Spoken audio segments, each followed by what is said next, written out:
Hello, guys. Good evening. Uh, Today, in the Happy Learning session, we are going to just know briefly about the rheumatoid arthritis, which is the most common problem for the 30% women in the all over world. So, we'll see what it is and how it is caused, how you can prevent it, not exactly prevention, but you can how you can stop it because it is autoimmune disease, how you can exactly suppress it, and if is there any surgical methods like you can stop that. Okay, yeah, we'll go ahead. uh, First, let me introduce what is rheumatoid arthritis exactly.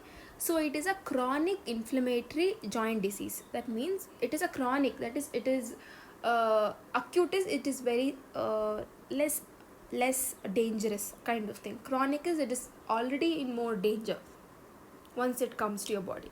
So it is chronic inflammatory. Inflammatory, as you know, it is swelling joint disease, mostly in the joints. It could be any joint, in your wrists, in your shoulder, in your lower hip, in your knees, in your ankles, anywhere it could be.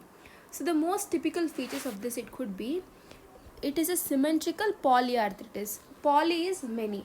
Arthritis is which affects joints. So it will affect more than one joint. It is said to be the polyarthritis, and it is tendinosynovitis. Nothing but tendons inflammation is said as tendon synovitis. What is a tendon? Ligament. We have tendon, ligament, bones, cartilage, and all. So tendon is nothing but a muscle attached to a bone. Okay, ligament is a bone attached to a bone, like that. So a tendon will be inflamed here. Now morning, what are the symptoms you'll have? Morning is stiffness. Suddenly it will be stiff, you can't fold it directly. And the main reason you can find out you have rheumatoid arthritis is by the ESR. ESR is nothing but the erythrocyte sedimentation rate. Erythrocyte is nothing but the RBC. What happens usually when your blood is being tested, there is a what is sedimentation, which settles down quickly, right? So the settlement of this one, the range for the normal blood people, I mean normal ESR people, it will be sedimentation will be normal. But for the ESR people, I mean the people who are affected with rheumatoid arthritis, their ESR rate will be more higher. That means normal people, compared to the normal people, your ESR sedimentation will be faster. It will settle down faster. That means you can say you are a rheumatoid arthritis patient. Now, you can see the autoantibodies, appearance of these autoantibodies that target immunoglobulins in the serum. I told you it's an autoimmune disease. You can see your own cells being attacked to your own body. Okay, so it is systemic autoimmune disease. That means it's systemic. It affects all over your body. Once it has come to one single joint, it will spread all over your body. It affects all over your body. And the rheumatoid arthritis tend to die younger. So it will die younger. That means it multiplies more faster. That means there is no younger cells being stabilized there in any part of your body. And the most later symptom, as you can say, after your rheumatoid arthritis will be your ischemic heart disease, that is a coronary heart disease. Because of this release of your there are many factors like rheumatoid factors. There are many other factors which will make sure that it affects your other parts of your body like kidney and all this. ESR also will make your blood vessels dilated, so that the blood cannot pass very fruitfully in the small space, the small surface area. You will have this cardiovascular problems. Coming to the epidemiology of it, so as I told you already, it affects mostly women and about the age of 30 to 50 years, and it is 1 to 3% of the population wide. Percent, like 100 people, like there are 3 to 4 people around it. Now, what are the important factors you have to know about rheumatoid arthritis? It is genetic susceptibility. Is genetic susceptibility, that means susceptibility is you are more susceptible to the disease, means you are mostly to be affected by that disease. So if your parents or your grandparents is being affected by rheumatoid arthritis, you are more likely to be affected by that. Maybe not now, maybe later, or maybe your kid may be a carrier. You may be a carrier, but your kid may be a real person who will be affected from that. And an immunological reaction, you will have a foreign antigen personally which will be affected to the synovial tissue. That synovial tissue is nothing but, as I have mentioned, drawn a diagram there, the outer layer of your knee which will be covered by a synovial membrane, that is nothing but synovial tissue, which will be inflamed. Okay. Also the tendon sheets inside that, for the motion of the joints, the tendon sheet also will be sometimes stirred, or it will be eroded also. Now the appearance of the rheumatoid factors in the blood and the synovium. You can see the RA factors and other ESR, it will be in higher level. These are all the main reasons that you will have the rheumatoid arthritis. Next, you will have the continuous inflammation, as you can see in each and every parts of your joints in your body. And you will have this carticular cartilage destruction, the kind of white protein, a cartilage, okay, which that will be destructed because of the inflammation. It will be disturbed and it will be like broken down. Now, what is the pathology behind the rheumatology? So as I already told you, it is a systemic disease, and you will have this different nodules. You have in your, if you see your hand, you have different ranges in your hands, like you have PPI, PIP, MHC, and all this, sorry, MCH, all this. You have different joints, like, okay. So for each, it does not affect all the joints. Mostly it affects your, if you see, normally, if I have to tell, not in medical terms, you have the middle joints are more likely to be affected, and the second last joints are more likely to be affected. The synovium is endowed with the new blood vessels and packed with the full inflammatory. As you can see here, the diagram, the arthritis will be like, normally what happens, there will be more blood supply given to the affected inflammatory zones, so that since it is inflamed, there are more more immune cells are likely coming to the new blood vessels, which will be, because of the more nutrition value, as the blood is there more, so as the immune cells will go there, so these cells think there is some invading foreign antigenic protein there, so it will affect their own bone cells there. So what happens, it creates a tumor, a kind of tumor in the joint, and the cartilage in the bones get eroded and will undergo a self-destruct process. Next, so in pathology there are 4 steps as involved in the rheumatoid arthritis. One is preclinical, then it is synovial, then it is destruction, then it is deformity. We'll see one by one. So stage 1, it is preclinical, has you will not know that you have rheumatoid arthritis. So clinically, apparently, you will have immune pathologies already. It has already started in your body. That means you will have the raised ESR, erythrocyte sedimentation rate, and also you will have the higher CRP. That is the inflammation. As your inflammation will be more in your body, the CRP also will be more. C-reactive protein also will be more in your body. That deposition in your heart will cause a heart attack in the kidney and also in the liver. Then you have the rheumatoid factor. All these factors, in the first diagnosis, you can find out that you have a rheumatoid arthritis. Now, second is synovial. In your joints, you have the synovial fluid. What happens there?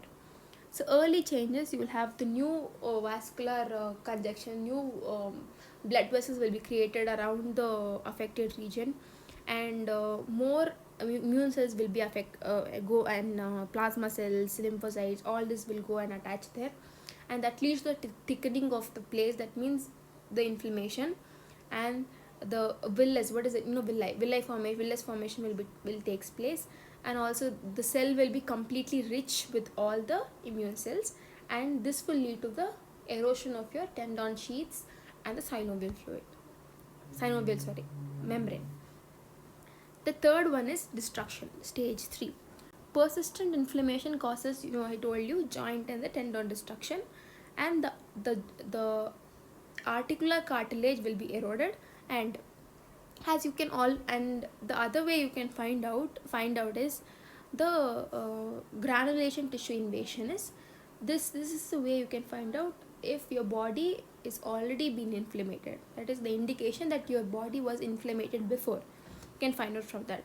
Second one is osteoclastic reabsorption. That means your body cells will tell osteoclast, I mean the particular osteoclast will tell your body to erode the bones.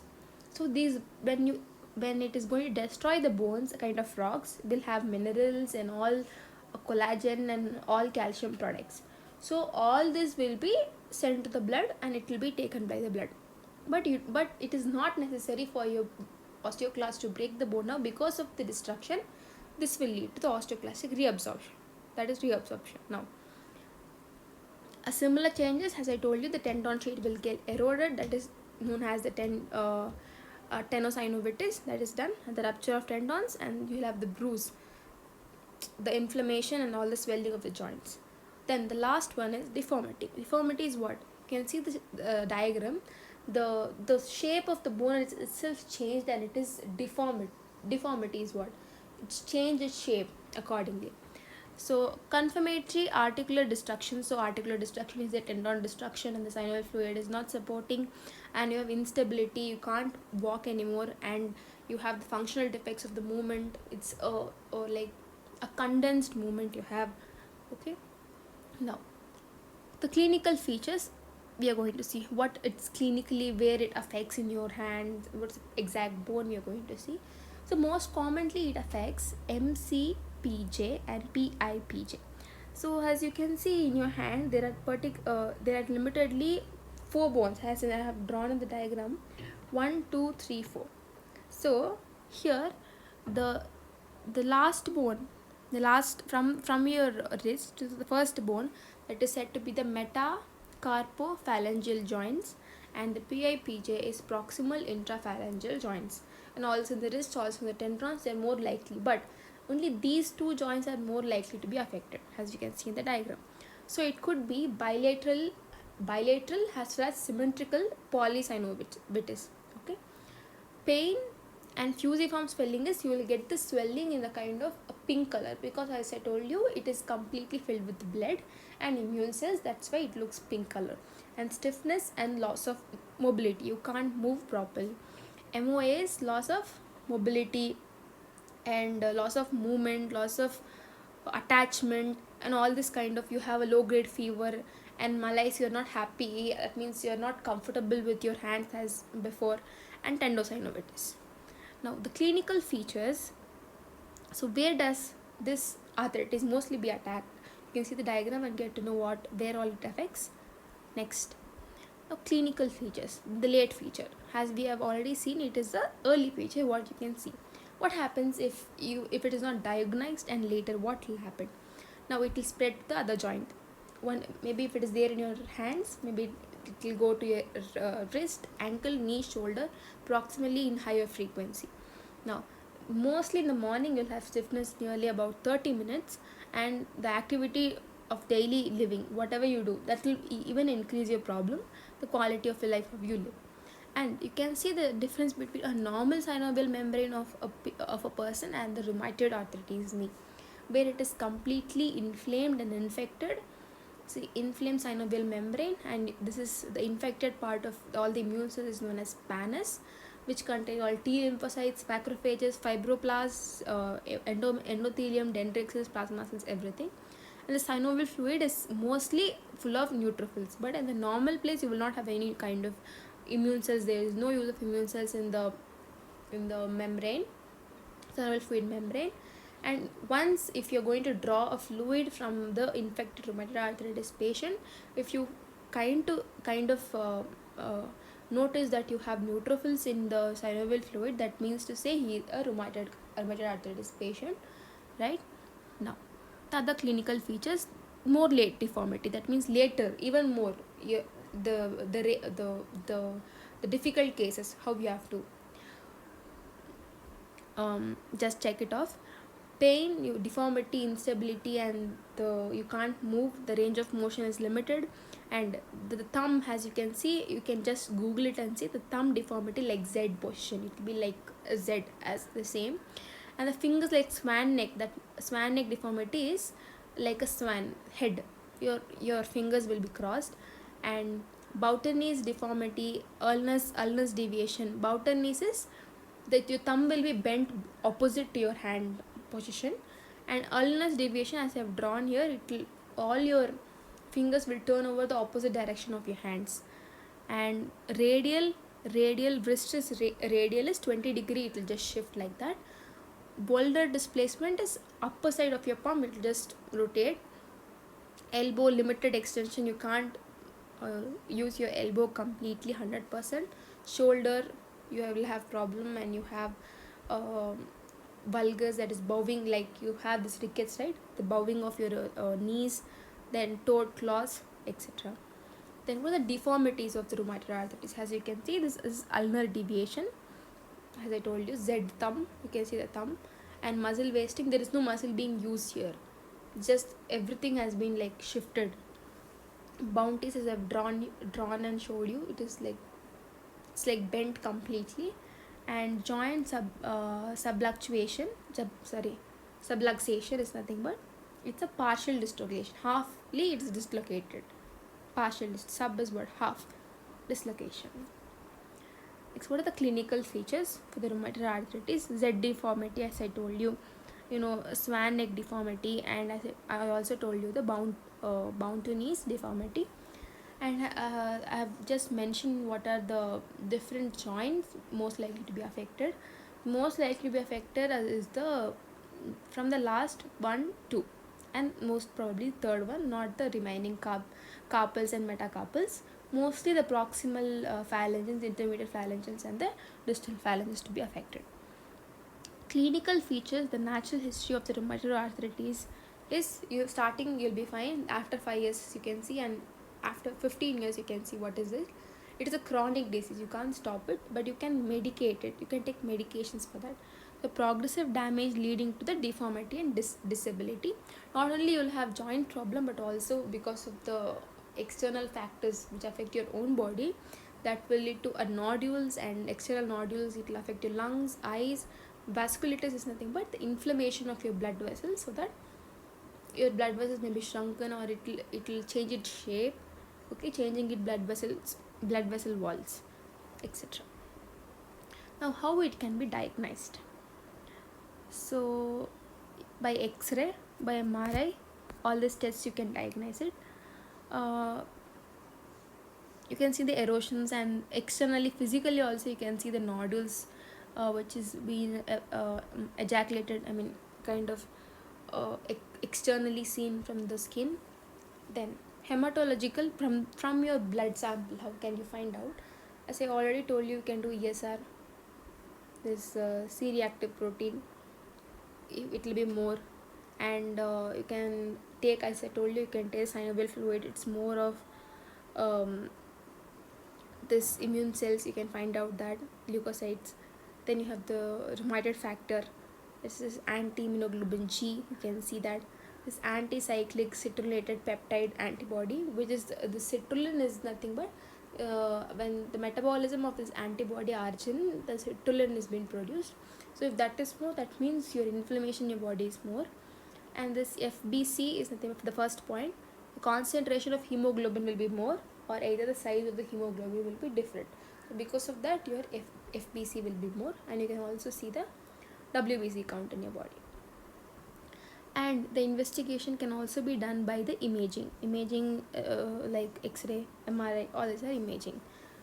So soft tissue swelling. So periarticular osteopenia is indication of the past inflammation. If you had inflammation before, it would be shown. The latest stage, if it is destructive stage, first as I told you, first stage is synovitis, second is destructive, it will destruct, third is deformity, the change in the shape. Juxta erosions, narrowing of your joint space, it will just, the destruction, your bone will be destructed. Then deformity, change in the shape, you can see how it will be, okay. This you can see this Hitchhiker deformity, that is the thumb will face behind, as you can see in the third image. Then management, how you can cure. There is no cure, because it is you can only give palliative drugs that means it is not exactly to cure your disease, but to limit your disease, limit your harm in your body, like to relieve your pain, um, your reduce your deformity or reduce your destruction of your bone kind of drugs.